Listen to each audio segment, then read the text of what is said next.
Hey guys, Terry here. Finally got this thing buttoned up. Believe everything worked out pretty good.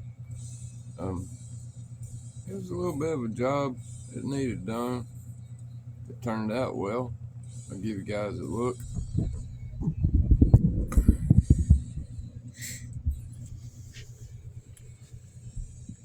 Got the oil pump back together. Cam cover back on.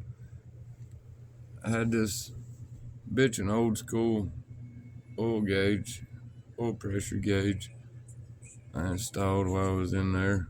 And polished the pump up a little bit.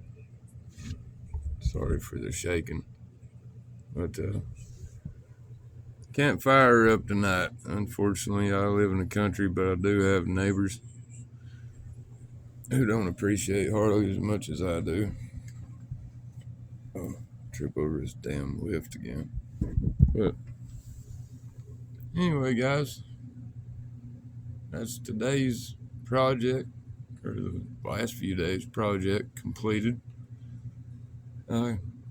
Guess I need to put some brakes on this dog next. Anyway, you guys have a good night. I appreciate y'all. Thanks.